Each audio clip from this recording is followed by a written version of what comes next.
the flagship event of Magazine Committee.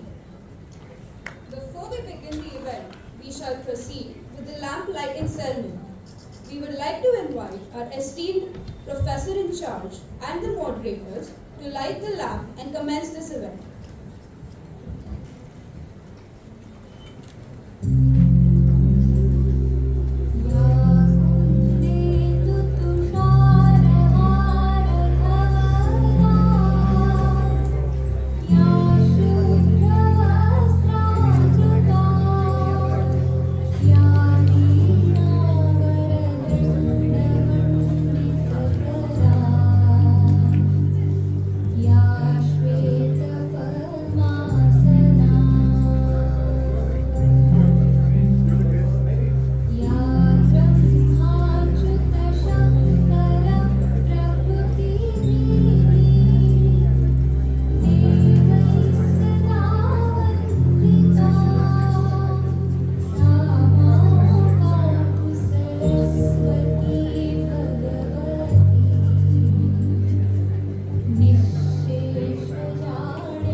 Express our sincere gratitude to our principal, Dr. Asmita ma'am, for being a guiding light to all of our events. We would also like to express our heartfelt gratitude to Mallika Dandekar Foundation, our sponsor for this evening, along with Octopus, Law Bhumi, and Kacheri as our media partners, and Legal Bytes as our e-learning partner. I would now like to request our professor in charge, Dr. Duffel sir, to kindly come to the stage and share a few words of wisdom with us.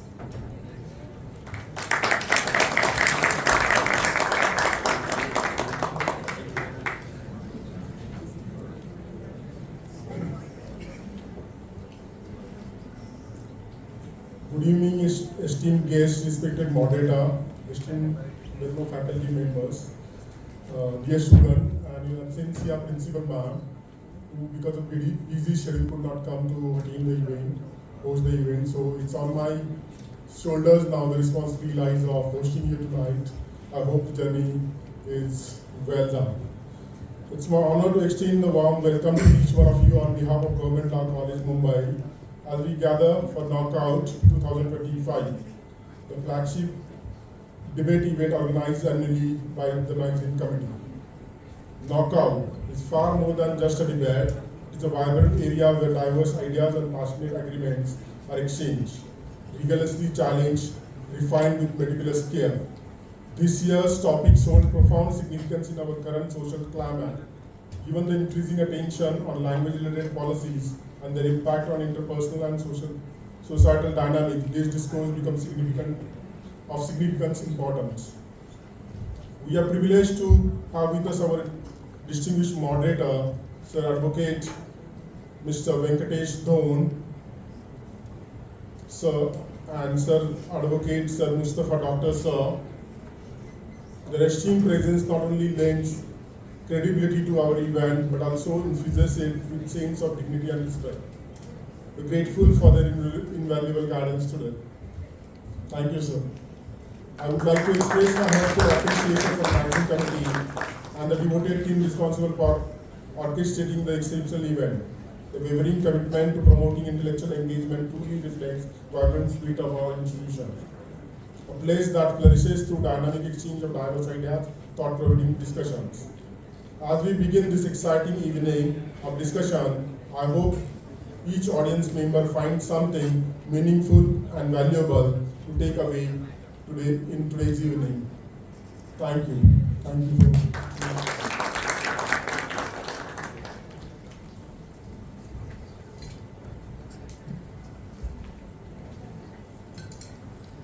We now invite our esteemed professor in charge, Duffel sir, to welcome the moderators with a small token of appreciation.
More than a decade ago, Knockout began with the singular aim of bringing together a spectrum of perspectives on a topic of contemporary importance. Departing from the tradition of a contemporary or a standard debate or panel has been a conscious decision ever since its inception. In its latest edition, Knockout still celebrates the spirit of dissent, deliberation, and discourse. In recent times, India has been engulfed by a myriad of conflicts revolving around languages and culture.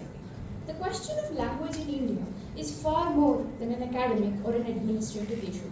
It is deeply entangled within the country's struggles for diversity, unity, and also self-determination. India's vast linguistic diversity is both testament to its cultural richness and a constant source of political and social friction. The language issue has shaped India's federal structure, influenced electoral politics, and continues to impact economic opportunities and social mobility across the country. A question therefore comes to mind. It is one that has proved to be extremely contentious for years now, garnering immense attention nationwide. This evergreen question being, do language mandates in states preserve cultures or alienate communities? The arguments being raised by both stakeholders and the government urges to examine the current issue at hand, thus making this decision an extremely imminent and imperative one. This year's speaker lineup has been curated with the intention of bringing together a diverse and detailed array of perspectives to broaden the debate.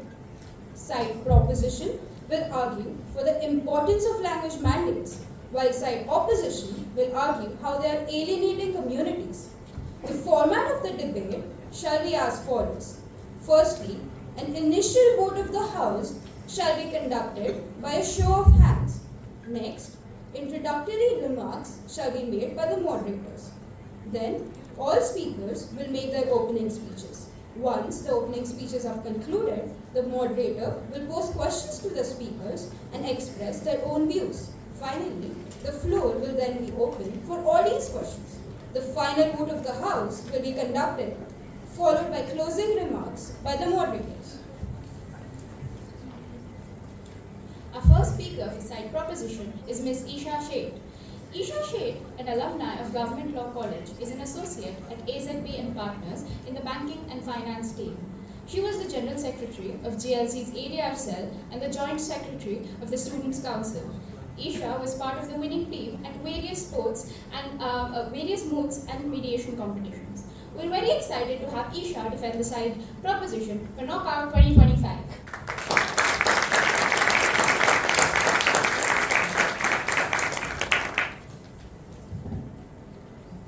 Our next speaker, arguing for side opposition, is Mallika Dandekar. Mallika is a research associate at the Anil Divan Foundation, co-producing the award-winning podcast, Friend of the Court, and other legal content. She previously practiced as a civil advocate at the Bombay High Court and worked on public policy with civils. We're thrilled to have her here with us for Knockout 2025.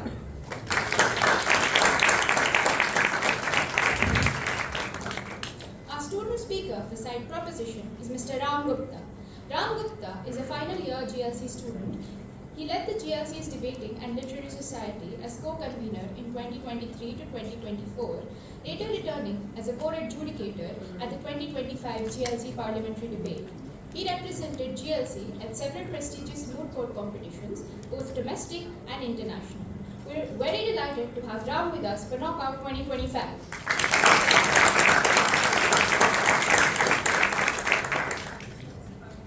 The next speaker for the side opposition is Mr. Luy Lalka. Luy is a final year law student at Government Law College, Mumbai, currently working as an articled clerk at AZB and Associates. A confident public speaker, Luy has actively participated in numerous debates and moot court competitions, consistently showcasing his clarity and command over legal reasoning. We're pleased to welcome Luy as our student speaker this year at Knockout 2025.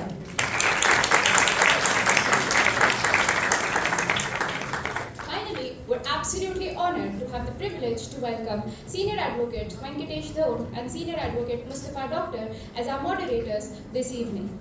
Senior Advocate Venkatesh Dhond is currently serving as the Vice President of the Bombay Bar Association and is a leading force in the Bombay High Court. With a legal career spanning decades, he began in shipping and admiralty law before expanding into arbitration, civil and commercial litigation and intellectual property rights. Outside the courtroom, he's passionate about marathons and vintage cars and is known to be an animal lover. His proficiency in arguments and effortless delivery sets him apart from the crowd, making him the perfect fit for Knockout. We're absolutely delighted to have him here with us today.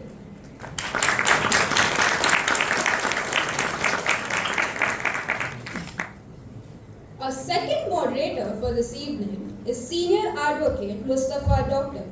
Being a distinguished legal practitioner with over 2 decades of experience at the Bombay High Court, he is renowned for his expertise in dispute resolution, especially in securities law and white-collar crime. His legal expertise and experience makes it an absolute pleasure to have him here with us today for Knockout 2025.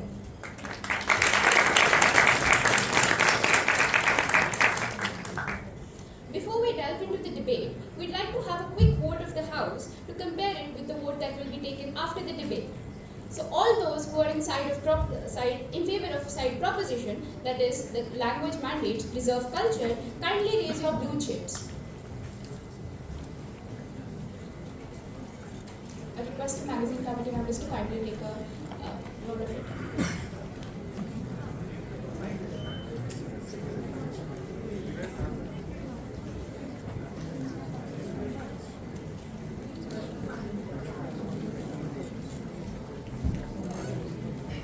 Thank you for the vote. All those in favor of side opposition, that is alienating communities, kindly raise your hands with the red chips.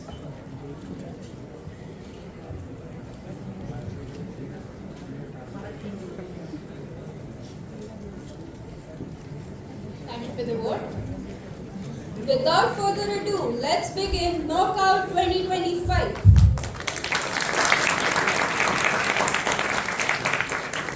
Let us welcome our first speaker for the evening, Ms. Isha Sheth.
services and education more inaccessible. Beginning with how important language is to personal identity. Language is indeed a means of communication.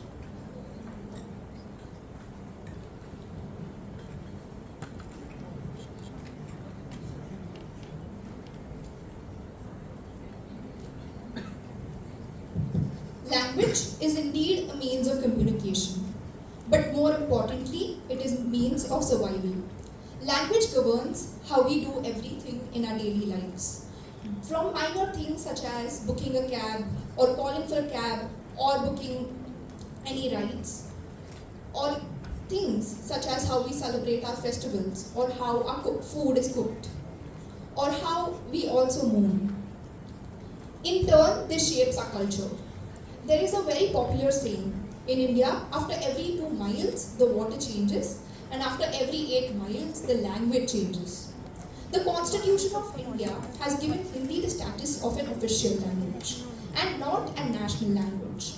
Not a national language because the various regional languages in various states are also considered to be at par as national languages and not languages foreign to those particular states. However, attempts have been made to provide mandates to provide a universal language throughout the nation for various reasons. Today, before I delve into my arguments, I would like to put some insight into the exact figure and the exact statistics of the various states. According to the official figures, the census conducted in the year 2011, there are 121 official languages spoken in India, out of which 22 languages are scheduled and 99 languages are non-scheduled. However, there has always been some apprehension with these figures. Taking you a step back to how historically the numbers have changed. The 1961 census had provided 1,652 mother tongues, which have now been reduced to 147 mother tongues. The reason being that languages that are spoken by less than 10,000 people are now grouped under a common category called other languages. The process of bringing these languages together and clubbing them into a single head is what leads to erasure of these cultures. The languages that are further grouped into the 22 scheduled languages also receive state patronage and are therefore given more importance and more budget allocations by state, and in a similar way, other languages are ignored. The mother tongues under the Hindi language, quite surprisingly, include more than 60 languages. These include languages such as Bhojpuri, Rajasthani, which are actually quite diverse from what it is grouped under. A person who is quite fluent in a language such as Rajasthani or Bhojpuri might actually not be as fluent in a language such as Hindi, which is why it is important that every particular state can actually be able to decide which language is the language that its students learn in and its states conduct their services in. Now, also taking an example of the state of France. France had in the year 1800s decided to implement a one language policy. French was decided to be the official language which was to be used to teach its students, which was to be used as the official language. What this led to was that all other minority languages eventually were looked down upon. These languages, if any students were to say use these languages while speaking in school or were to use this language in their normal communication, they were looked down upon, and it eventually led to inaccessibility for these students. Many consider that this loss of language is a natural procedure. It is a survival of what, say, the most people speak for the purpose of unification of the nation. However, the numbers suggest that these, however, this is not a process, a natural process, but a process that It happens because of unequal power relations. It is the majority that imposes these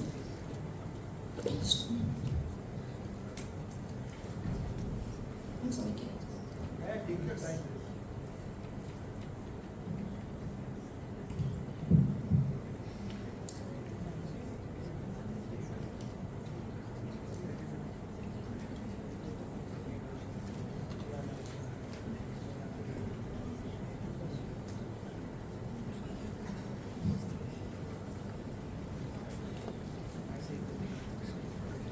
Advocating for just one language in a state as diverse as India will lead to the loss of the minority languages, and in turn it will lead to inaccessibility of services and education for the children of marginalized communities.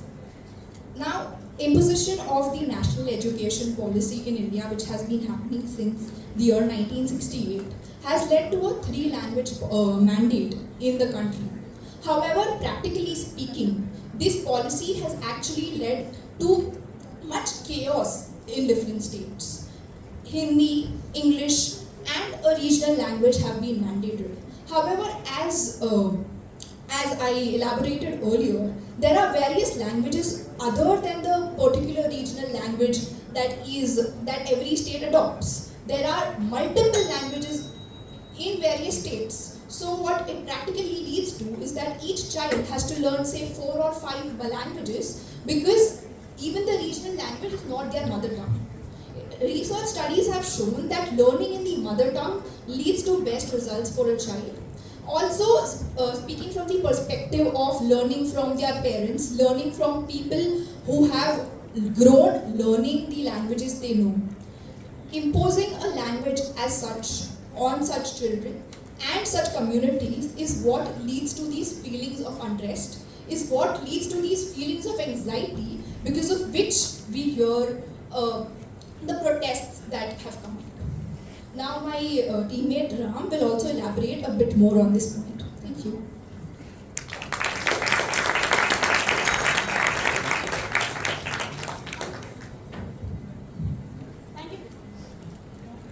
Thank you for that wonderful speech, Isha. We would now like to welcome Mr. Luy to open the side-for-side opposition.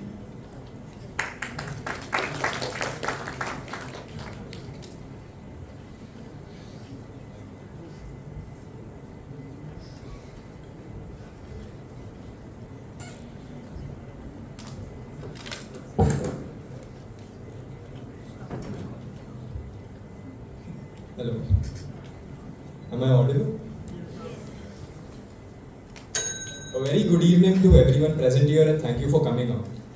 This debate today is about whether language mandates are a way to preserve culture, and side opposition is strongly against the idea that language mandates, be it at the central level or at the state level, in any way preserve culture. In fact, side opposition is going to prove to you that language mandates are antithetical to preserving culture.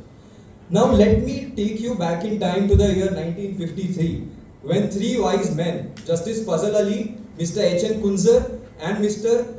Panikkar, were appointed as the State Reorganization Commission to recommend ways on which the states shall be divided. This committee essentially underwent various delegations. They considered 152,000 representations. They traversed the length and breadth of the country to give a way as to how the states should be reorganized. They said that this will be on the basis of languages, but they also cautioned that the primacy in this reorganization will be to the security, to the integrity and the safety of the unity of India and to nationhood. They also cautioned against the theory of one language and one state, which would in effect create sub-nations. They also feared, and they said that we firmly discourage disruptive sentiments such as provincialism or linguistic fanaticism. Cut to today, and their fears are our lived reality. Each day, throughout states like Karnataka, Tamil Nadu, and even ours, we see people are being beaten up. People are being shamed for not knowing the language, the official language of the state. Is this just? Was this the intention of our lawmakers, of the commission, when they recommended that states should be divided on language basis. These extra legal actors, these non-state actors, along with politicians, which echo these sentiments and call for regional politics, identity politics in the name of getting votes, is not the idea of India. This in fact is violative of each citizen's right to dignity and life under Article 21. These actions not only violate the right to culture, but they also violate the right of every citizen to reside and settle in every part of this country as enshrined in Article 19. And therefore, when a person moves freely around the country, it is also their right to carry their culture to wherever they go, and these actions of the states are divorce the rule of law and in fact infringing on the fundamental rights of the citizens of this country. Now before I go ahead, I would like to characterize what culture is, and I am going to give you a very simple definition of what culture really is, and it is not just language. Culture means the characteristic features of everyday existence shared by people in a place or time, and therefore culture includes the languages we speak, includes the food we eat, includes the clothes that we wear, includes the movies that we watch, and includes the place that we watch. And therefore, saying that language mandates preserve culture is inherently a wrong idea, because if you want to control the components of culture to preserve culture, will the state tomorrow preserve what we eat, mandate what we eat? Will they ban cuisines belonging to different state in a particular state? Will they say that wearing dhoti is compulsory in government offices from tomorrow onwards because it is preserving our culture? These actions, beginning with language, are strictly against the autonomy of each person. The personal choices that a person can make in the sense of the language that they speak, of the clothes that they wear, and the food that they eat. The state's role here is not to actively propagate culture or proselytize non-native speakers into speaking the language of the state. The state's role is to let the cultures grow in an organic way as they are supposed to. Now let me come to what preservation is. When we say preservation of culture, culture being dynamic in nature in itself, you cannot preserve culture by freezing it in time. Culture is ever changing. Languages are ever changing. And let me give you a very ironical example. Today as we are here debating on this topic, the word debate itself is alien to English. It came from Old French, which borrowed it from Latin. And in Latin the word debate means to beat. So it's not funny, but it's ironic. And therefore it is also important to understand the languages being imposed today in northern India. Say Kannada, say Marathi, these languages themselves were never existing in their original form in the earlier times. There was a time in 6th century CE when throughout northern India Prakrit was the language of the people. And by apabhramsha or corruption of Prakrit, rather vernacularization of Prakrit, the way each region spoke Prakrit, these languages were born. Marathi was born of Prakrit. Gujarati was born of Prakrit. In Delhi, we had Hindustani, we had Hindvi. Near Delhi, we had Khari Boli, we had Braj Bhasha. And therefore, these languages in effect grew from a predecessor language, transformed from a predecessor language. And therefore, saying that we are preserving culture by mandating that a specific language should be spoken from the opposition side, it cannot be done. And it's antithetical to the idea of culture, which in itself transforms with changing times, with changing technologies, with changing social structures. And therefore, I would like to move on to another important issue, which was in fact raised by side proposition, that smaller languages are dying. What is in effect happening when states impose their language? Say Kannada in Karnataka and Tamil in Tamil Nadu. Smaller languages, smaller regional languages end up dying. They are in effect protecting a language which does not need protection today. Instead of protecting the tribal languages, the endangered languages, say Toda and Kuruba in Karnataka, say Gadwali and Kumaon in Uttarakhand, they end up protecting the language which have a majority of speakers and won't die if organic ways are allowed to continue in how languages are transmitted. I would like to rest my case here for now, and thank you for kindly listening to me.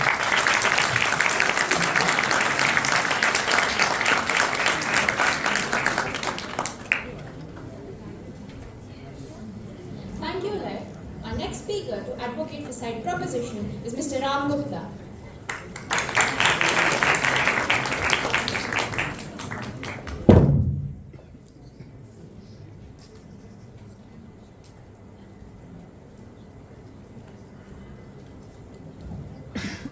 I disagree with side opposition when they say that language and culture are mutually exclusive and can be carried forward in absence of another.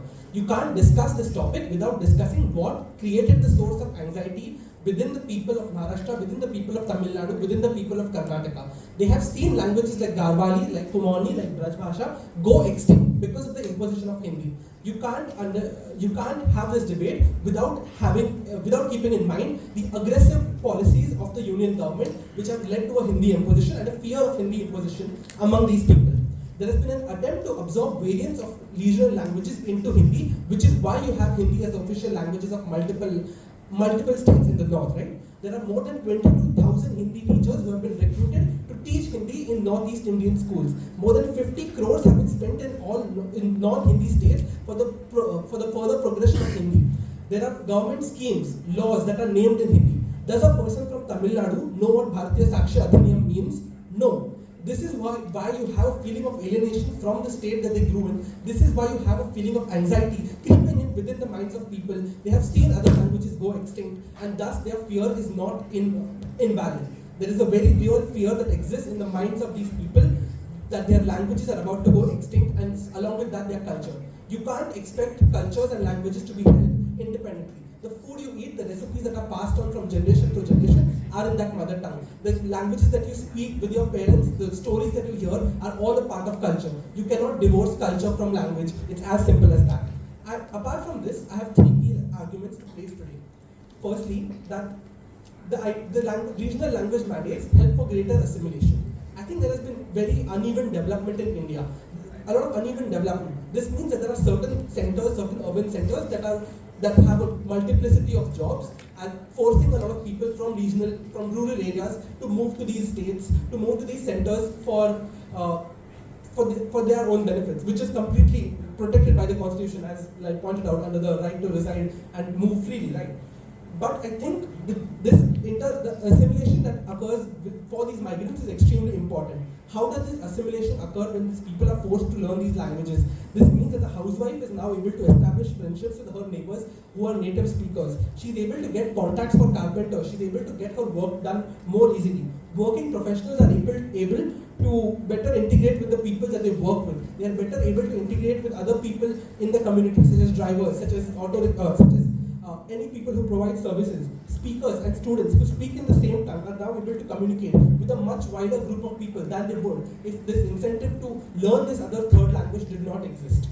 This assimilation is important because it enables you to fully participate in economic life across essential services, and it fosters a sense of belonging.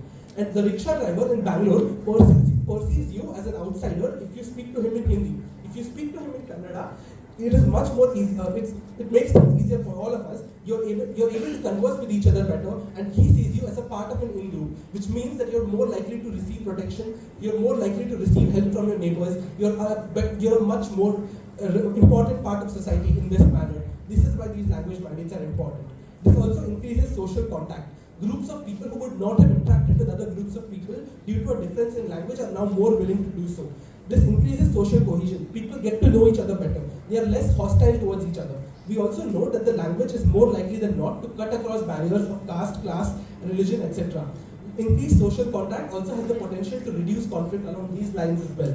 A shared language acts as a means of unity. It fosters cooperation between these groups. It removes an outgroup of people who would have been on the receiving end of hatred from a number of groups. It reduces the potential for conflict and the potential of harm faced by multiple people, which is the prong that opposition wants to rely on. My second argument relies on the accessibility of in-governance. Mandates by states align with Article 345 of the Indian Constitution, empowering state legislatures to select official languages that best reflect the linguistic profile of their population. This ensures that governance, public administration, and information are more transparent and inclusive, and citizens no longer face any language barriers while accessing services, reading government notices, or participating in local democratic processes. This looks like notices for various administrative purposes, for participation in schemes, for participation in modification of the electoral roll. a lot of these processes being carried out in regional languages that are most accessible for people. I don't have to stress the point that citizens who are not formally educated in Hindi and English also deserve to live with dignity, and this includes the right to not be ridiculed or rely on someone else to translate for them and to make decisions for them. How many students from rural areas and from urban areas are left behind by the education system merely because they cannot translate their own thoughts, which are probably in their own mother tongues, into the formal language such as English and speak it well enough? I'm going to come back to this because I think this is extremely important, right? But moving forward, I think the agency of people in a lot of states is limited by the imposition of just two official languages, and which is why regional language mandates by states are extremely important in all these regions. For my last argument, I would like to note that there is a linguistic hierarchy socially that exists in India, with English at the very top, with Hindi just below it, and the other regional languages following. This is not a harmless hierarchy, right? Use of indigenous and vernacular languages are often associated with shame and a denial of proficiency in these languages. There are multiple studies in multilingual socialization which have shown that children in India develop a very early awareness of the social norms of preference among these languages and the hierarchy that exists around these languages as well. So 7 to 9-year-old children in India have a clear awareness of the higher social status of English vis-a-vis their own mother tongues. The three-language formula does not provide a language in education or provide a clear policy. It seeks to balance English, Hindi, and a regional language. However, in the absence of a uniform school system, we have multiple private schools now taking a greater role, where English is very clearly prioritized. This places a greater threat on regional languages, and this is why they need to be mandated. Schools don't usually have the capacity for more than, say, 2 or 3 languages to hire professors for these languages, right? Which means that they're most likely going to go back to Hindi as a default language in the 3-language formula, which leads to a backdoor entry for Hindi in these policies. The number of languages taught in schools was 81 in 1970. It is 41 in 1998 and now down to 31, with barely any inclusion of any tribal languages. The fear of people that these languages are going to be excluded and going to go extinct is very real. There is a mismatch here that occurs between the home language and the education language. This creates huge barriers, hits tribal and backward areas much more, results in education failure. To conclude, I want to note that language is a marker of privilege, but it is also one of the few that can be easily modified to access greater privilege. It grants, dictates, and restricts several benefits, least among which is not the ability to get a cheap auto rickshaw in Bangalore. These mandates are crucial to ensure the same, and for those very reasons, I'm proud to propose.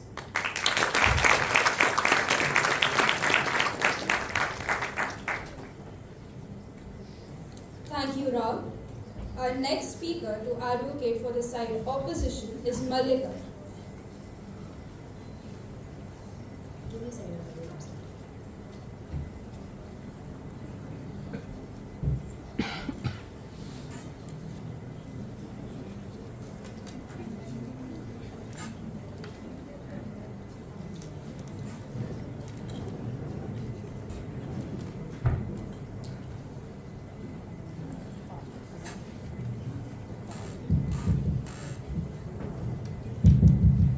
Am I audible from this mic? Is it okay for me to speak from here?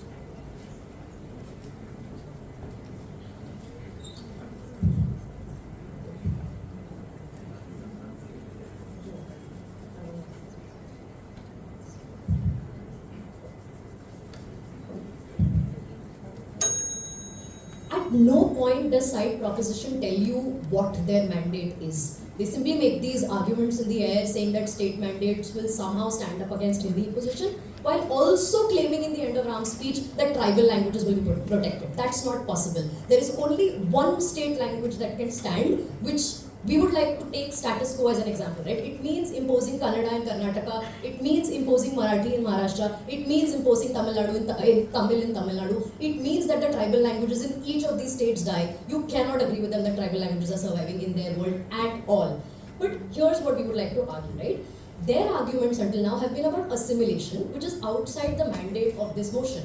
What they should argue in this debate is about how language mandates preserve culture. But they don't tell you for a second how culture actually operates, which Luy does, and I will continue in my speech. And we will show you how language mandates in fact kill culture, alienate communities, while in our world also preserving the smallest, most vulnerable languages which actually need protection. Let's start with the idea that Ram proposed, right? That it is actually fear of people that's operating in states. That people in southern states, for example, are fearing mandate of Hindi. In our world, we oppose Hindi imposition as much as we oppose a state language being imposed. We are against both of these things. Why? Because in principle, they are the same thing. What is happening in both of these worlds? There are politicians sitting on the top that want you to believe that these languages are dying, that want you to believe that if we don't come in as your savior in the center, these languages will die out, and this is the basis on which you must give us your vote.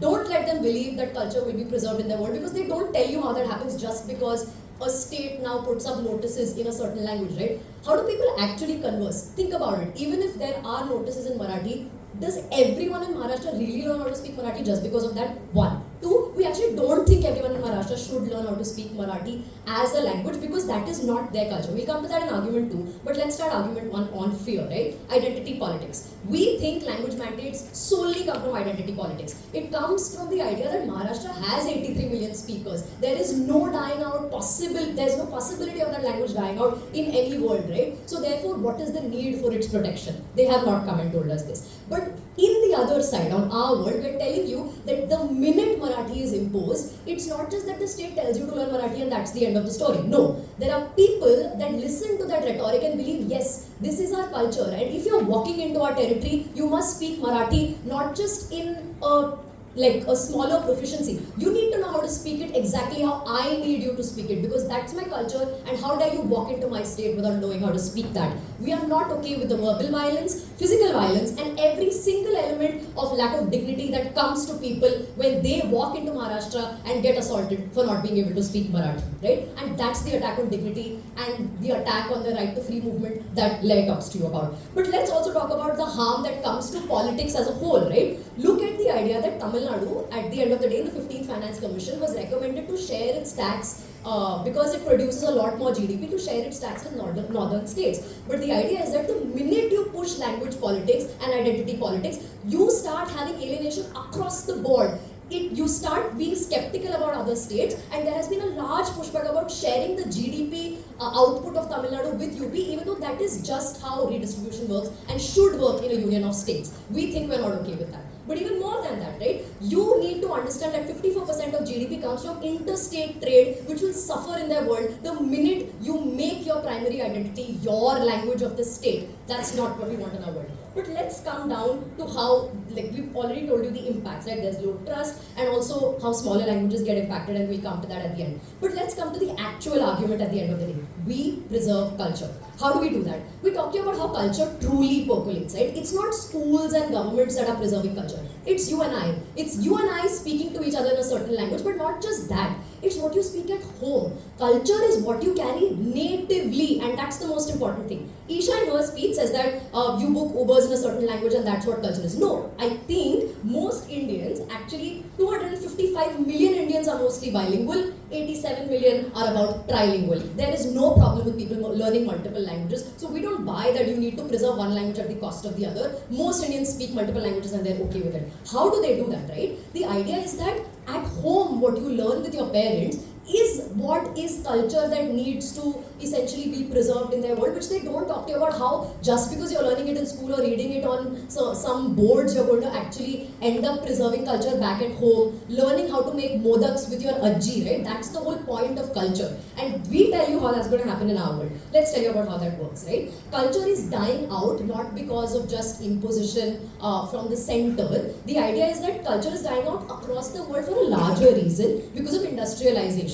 Now this, we're talking about cultural death, not cultural evolution. We are perfectly okay with languages transforming into other languages. We are perfectly okay with, like I said, Prakrit changing to Hindi. Hindi tomorrow can become a third language, we are okay with that. But the idea that it can completely die because you as a person don't have the ability to sit at home anymore as much as your parents did. Think about it. How much time did you spend learning your mother tongue, sitting with your parents at home, because they actually today don't have as much time to spend with you, teaching you Marathi, Tamil, Kannada, whatever your native tongue may be, when your age is 1 to 5, which is when you're supposed to learn your mother tongue. You can go to school and learn English, Hindi. Most of us have done that, and we have successfully spoken English, Hindi, Marathi even, and a fourth mother tongue, because most of us in Mumbai probably are immigrants, right? The idea is simple. Culture percolates through community intermingling, and it is an extremely slow process. This slow process needs you to be able to sit back at home, learn what your mother is teaching you. How does that happen? It happens in a world where the state can patronize the ability for people to have more free time, the ability for migrant laborers to go back home for Chhat if they're from Bihar and they're in Maharashtra. But also, we can do that in our world by patronizing native arts. Think about how you learn and consume culture. You learn it because you listen to music in your native language, watch plays in your native language, watch movies in your native language. It's not because you were taught Marathi in 10th standard. Think about how many of you actually remember your third language in school. You don't. You probably don't. But you do remember what you consume at home on a daily basis through art and through conversing with your parents. And that only happens in a world where we are saying that the state simply needs to allow basic needs to be met, allow for culture to percolate in the way it has to naturally. But we are also telling you that we are okay with English being a link language. Just one sentence to end. We are okay with English being a link language. They say people suffer because they don't know English. We bite the bullet and say that they should learn. We should have greater policies that teach you English, because that allows you to assimilate with the world, the economy, and we are okay with that. Our world teaches you English and any other language that you want to learn in different parts of a state, right? It's not a one common state language, and with that we are very proud to oppose this motion.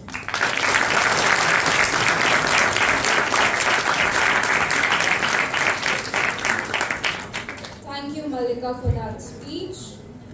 Having witnessed 4 brilliant speeches by our speakers, we would now like to open the next round of debate and welcome questions by the moderators.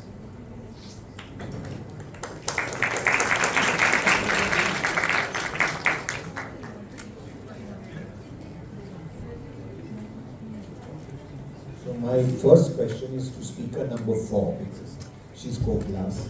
You said interstate trade and commerce will suffer by imposition of language. The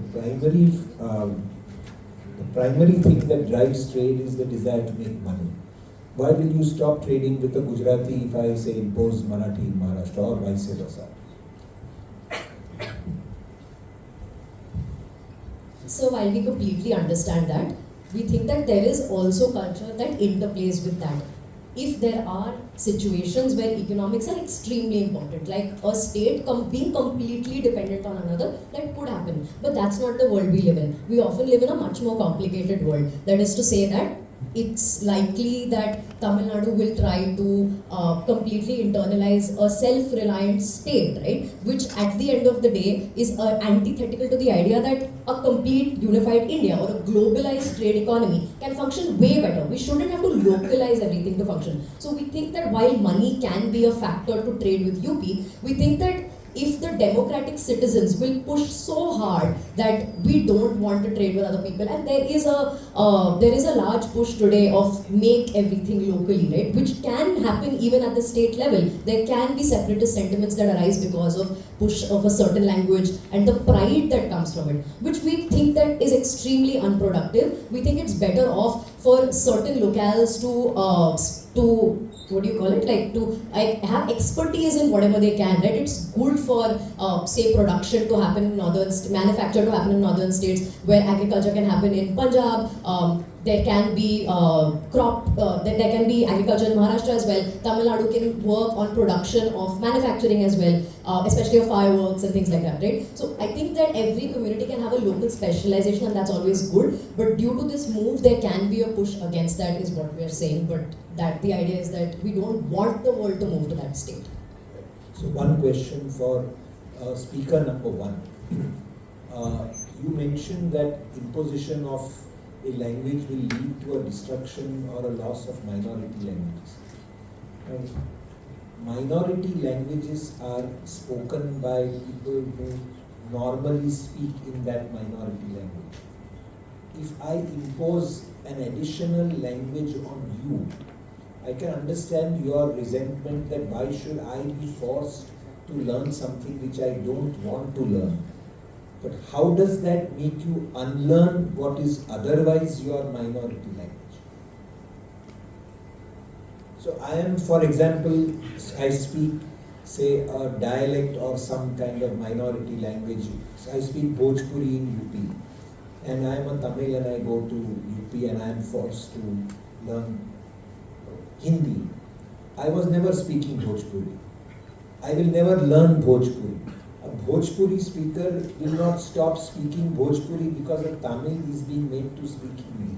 So how does your argument that imposing a language will bring a minority language will sort of result in the destruction of a minority language, how does it stand to logical reasoning?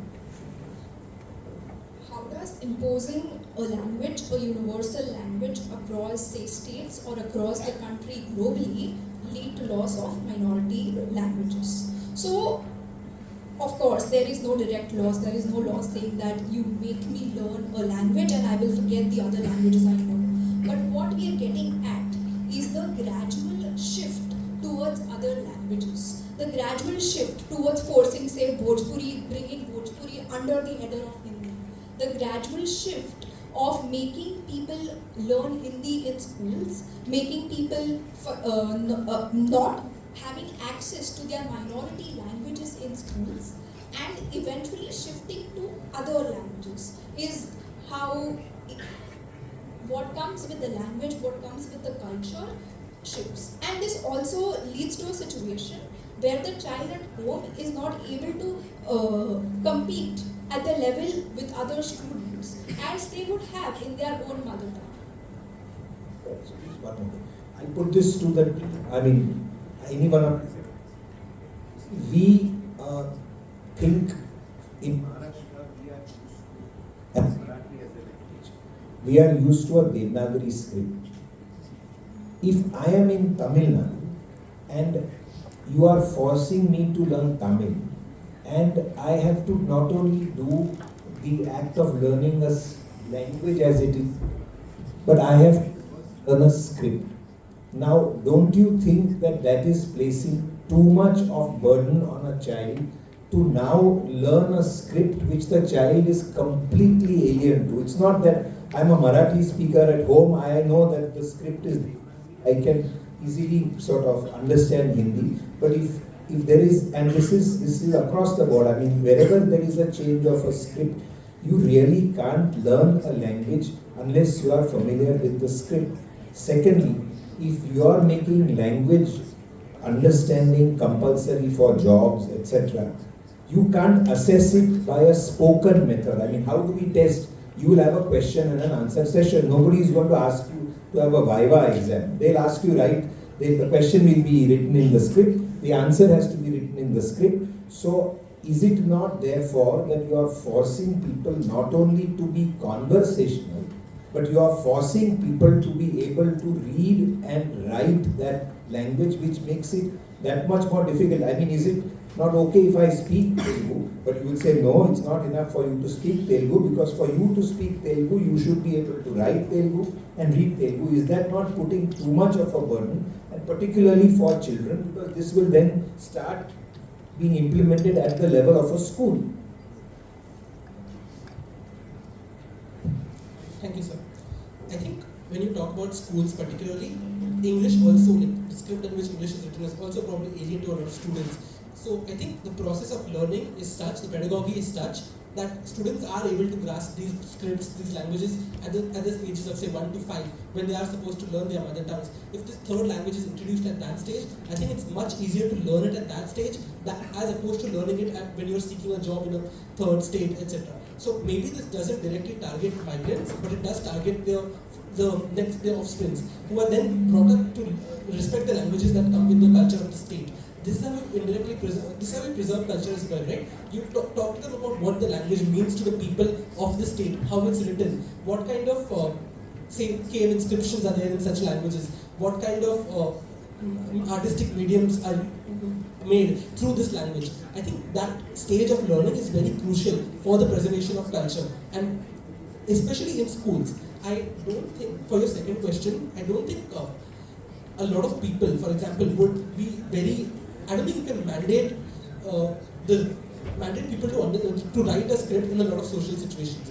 Maybe you can do so in a job application while you have a written exam, interview process, etc. But I think in the majority of social interactions, say with your Uber drivers, with people you seek services from, who you need to make life easier for you, I don't think that in those cases you necessarily need to be experts in the written script at the very least. As I said in my speech, so a cab driver in Karnataka is much more freely conversant, or much more likely to be lenient towards you as long as you speak in Kannada to him, as long as the language is accorded the basic respect that they think it deserves, and they see that it's not accorded. The problem with this hierarchy that I speak about in my speech is that it leads to a lot of languages being viewed with shame, being viewed with disrespect, and that needs to change. And that needing to change is the basis for the demand for these language mandates.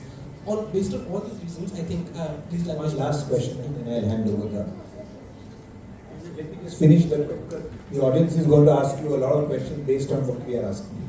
See, one of the arguments in favor of being forced to learn a language is that it of course is being forced upon you, but it fosters a certain greater sense of inclusiveness. We can't run away from the fact that India is a society where there is a very strong sense of regional identity. And in a large part of the country, your regional or your local identity is stronger than or is as strong as your national identity. Now, just to give you an example, if I am from Manipur and I come to say Gujarat,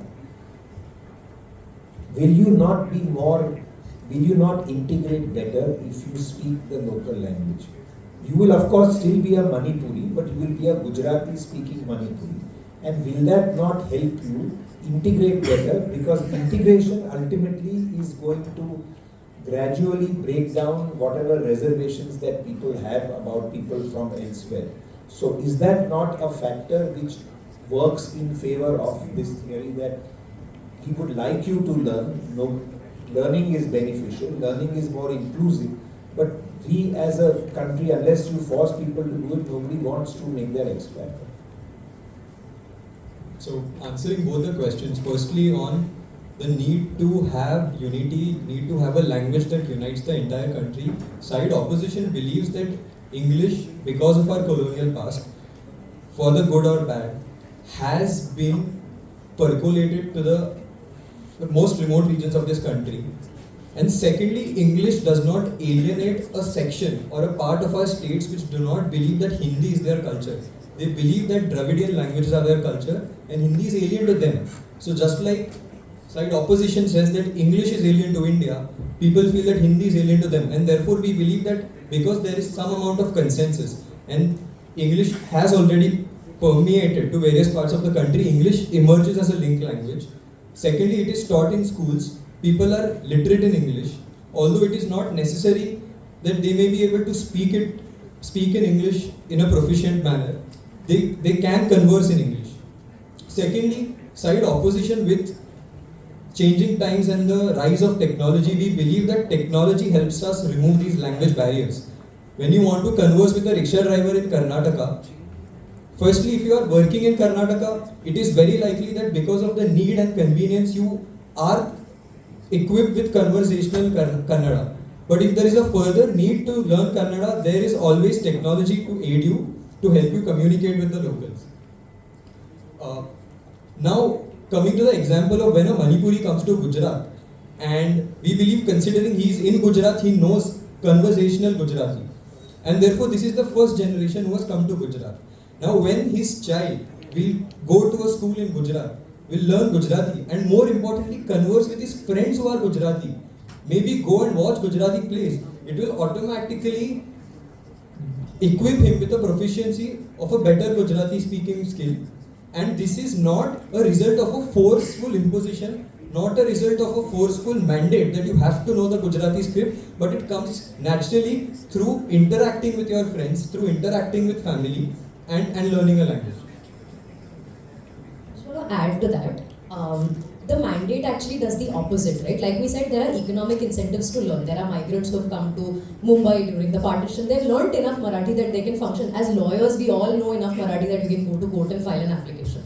But the idea is that when mandates come in, it's about the state and non-state actors pushing that as an element of pride and also pushing that as how proficient are you. It makes up the idea that when you're in a train and you say something as simple as excuse me in English, that's when you start being attacked and violated and things like that. So we think the example that a Manipuri coming to Delhi and learning Hindi happens automatically because people do have the economic incentive to do that. But when they're pushed to learn a language through a mandate, the idea is that it breeds animosity not just in the larger public that will police you as to how well you speak Hindi, whether you have an accent, all of that, but also it gives you the pushback as a Manipuri as well, right? It would be like, oh, my culture is not being accepted here. We think in an organic world, in our world, there is enough cohesion. Also, there is a tool called Bhashini that the Indian government is developing today.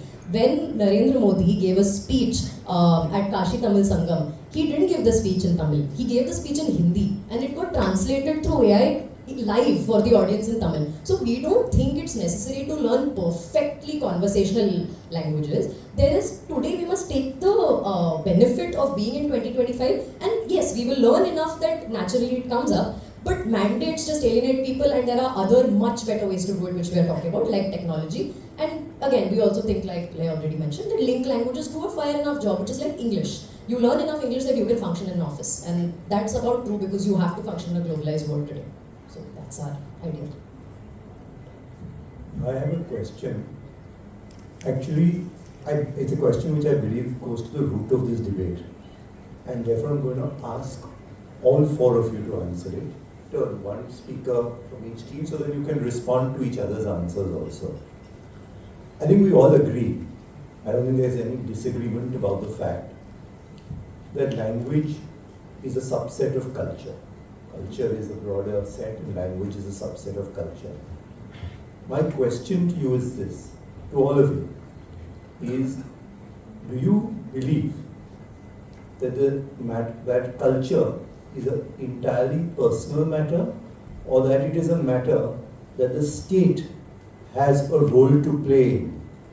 Let me put it this way, the preservation of culture, is it an entirely personal matter where each individual and each family decides how much they want to preserve culture, how they want to go about it, what languages they want to speak, what rituals they want to have in their homes, because it's all part of that larger, or does the state have a duty to help and to ensure that culture is preserved?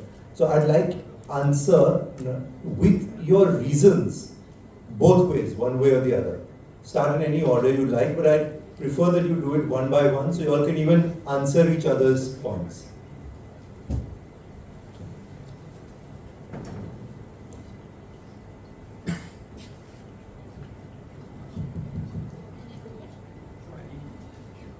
So I do believe the state has a duty to preserve culture. And my reasons for the same are, as an individual today, I can dictate what culture I want to follow. I can dictate what part of the festivals I want to celebrate.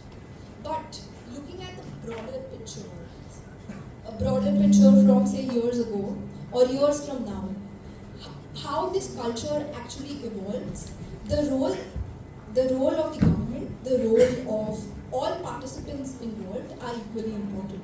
And when we preserve cultures that majorities follow, the minorities get alienated. Now, culture that I respect, culture that we as a community here respect, we will follow. But then what happens in this country is that these are impositions that are set forth to other communities. And that is why I believe that the governments have a role to play in preserving these cultures and ensuring that no person's cultures are left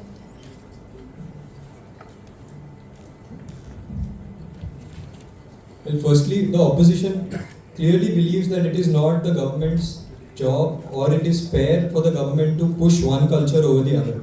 Article 51A, which is the DPSP, clearly says to preserve the rich heritage and composite culture of this country. And therefore, it is the state's duty to preserve the composite culture while not favoring one culture over the other. This is happening on a national level where Hindi is being imposed on southern states. There are budgetary allocations for Hindi development in southern states, and these are just facts and figures. And there is also a push for learning the regional language of a state, whereby a state imposes the language, which is generally the language spoken by the majority, on all its citizens or people living in that state. And therefore, we are strongly against the idea of state favoring one culture over the other and letting other cultures, letting endangered languages, letting extinct cultures die.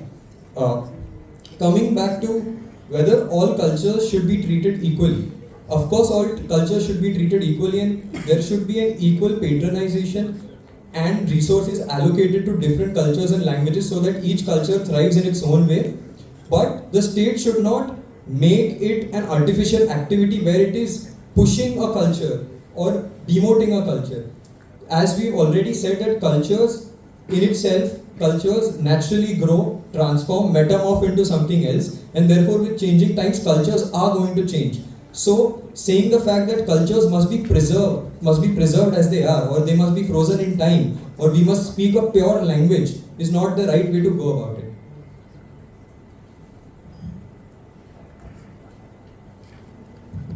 A couple of points. Firstly, I think when we speak about how states preserve culture, I think we need to be aware of what this looks like.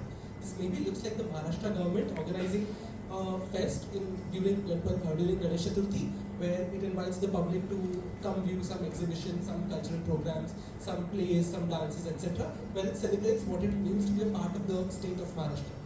I think culture has two aspects, one being a personal aspect and one a collective culture of a particular region, of a particular state, etc. I think the second one is what you're focusing upon, which the state actively goes ahead and protects in the as we see. I think this is important because of a couple of reasons, right? Firstly, I think the state apparatus that you have, the kind of financial backing that you get, the kind of scale of these events that you can manage to get is not possible usually without state backing. A lot of these, for example, a theatre that is probably showcases plays may not showcase Gujarati plays as regularly as it does maybe an English play or a Hindi play, because of the fact that less people come to watch these Gujarati plays compared to the other two. The kind of marketability and accessibility that the other two have, the third language maybe does not. The reversal of this is what the state pushback to preserve culture achieves. It achieves a scale of events that cannot be matched by private actors. I think this also makes these celebrations and makes culture more accessible to migrants, to people who are maybe not familiar with the same. It allows them an opportunity to integrate with the culture, to be aware of what it looks like, and to, more importantly, just assimilate better within the culture, within the states that they are a part of. Even if they don't wish to assimilate, I think it's perfectly fair for maybe tourists from Gujarat to come and see the fairs in Maharashtra during Ganesh Chaturthi, because it just makes you more aware of the culture that presents in a state that is not your own. I think it is perfectly fair for states to go ahead and preserve culture in these manners. It prompts people to learn, it creates the social cohesion, it increases social contact between groups that would not have otherwise bothered to learn anything about the other groups, right? I think this state pushback and state backing is very important for the preservation of regional cultures. And I don't think this means that the state necessarily backs only one culture, right? I think this probably means that Warli culture and Warli paintings are also propagated by the Maharashtra government. Multiple tribal languages from other states are propagated and promoted by their state governments respectively. I think that all these cultures form a collective sense of the collective ethos of the state, which the state then goes ahead and protects. That is the state's role in preservation of culture.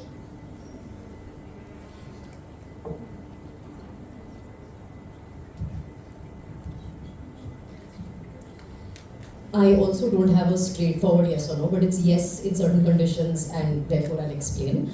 I think there is a difference between compulsion that states can do in terms of cultural preservation and proactive support. I think the debate calls for the crop to defend the idea that language mandate, which means that pushing a language is what the primary mode should be. We are against that. But we are completely okay with a world in which a state actively funds certain local communities in terms of having art, music, more funding for museums, for example, and things like that, right? But there is some nuance to this. I think the state has a role to preserve what is the most vulnerable, which is to say that if Marathi is not dying in Maharashtra, there's no role for the state to say that everyone speak in Marathi now, because it's not preserving anything. Culture is not really dying in terms of language. Yes, culture is much broader. So if it comes to saying preserving a particular painting form or a particular musical form, we're completely okay with that, because we do see that the state can do it at a larger scale. And also the idea is that state needs to preserve human dignity. So if culture is a core part of human dignity, we are okay with the state doing that to a certain degree, right? But here's the thing, like I said, state has the role for the most vulnerable. So we think the state's money needs to go into preserving these 42 critically endangered languages in India and about 192 endangered/vulnerable languages. It should not be going into putting language mandates. That's where we stand. Also, on the question is whether culture is state-based or individual, we do lean on the side of it being individual. Why? Because think about it. If a person, if an Indian, today I go to America where there are NRIs, what is my culture? My culture is being Indian. It is not being American. Or maybe it is somewhere going to blend in with my third or fourth generation. But at the end of the day, it is personal. Why is that? Because at the end of the day, it is about how I speak at home, how I eat, what I consume. So therefore, if a state is pushing a language mandate, right, what happens is, like I already have mentioned, alienation. Alienation also leads to a lot of racism, communalism. It means that even in my home, I cannot speak that local language of my own. Like if I was a non-Maharashtrian in Maharashtra, I cannot speak as freely because I will have a sense of alienation. I will start feeling like I am being isolated for speaking Marathi, which means that that culture dies out. So my point is that a state can't do anything, which means an individual person's culture can die out. That we are not okay with. But yes, of course, what we think also extends to giving support to art, music, language, things like that. What that looks like is also linked to individual consumption. Think about how museums are loss-making today in the country. While the government is putting a lot of money into museums and art preservation, who is really going to look at local art? If all of us are busy working not a 9 to 5 on paper, but actually we're working like an 8 to 11 or even more than that, who has the time to go to a museum with our family? The idea that we are pushing, that the state needs to do to preserve culture, is slightly convoluted on opposition. What we are saying is that there has to be a value of culture that's established across the country, across the different states, which means that you are allowed to, like I said, take leaves to go back home for Chhath Puja if you need to. It means that you have 2 days of weekends where you can go to the museum with your family. Because while this sounds convoluted, the idea is that I can only look at culture, value culture, preserve culture when I have the time to do that. Think about how it's easier for us to consume fast fashion today as opposed to like going to a sari shop, buying a Nawari sari, wearing it for Ganesh Chaturthi. That is what preservation of culture is in our world. So what the state needs to be doing is, one, allowing for people to give that patronage. So it means that people go ahead and choose to go to museums more. It's not a state task on its own. It's about us choosing to understand that our culture is important, going for that play as opposed to going for maybe like an English film if we have 1 week of the day off. But in addition to that, the state's role is to ease our lives so that we can participate in culture better. We get those days off for Ganesh Chaturthi. We get enough days off for every single festival that we want to celebrate. So we believe that the state's role is minimal, and that minimal role is to protect the most vulnerable languages, which is the tribal languages and the critically endangered ones. It is to allow individuals to be able to further their own individual cultures, which means migrant culture in other states. That's the state's role. The state's role is to not ensure that alienation happens. It means that in schools you can have multicultural days as opposed to one particular culture being pushed down people's throat. So we are not okay with compulsions being created that cause that alienation, because that does cause loss of minority cultures. But what we do think is good is actively doing patronization of the arts. But this debate doesn't call for Prop to really talk about patronization of the arts. It's about language mandates, and language mandates are bad for preservation of minority culture, so we are against that.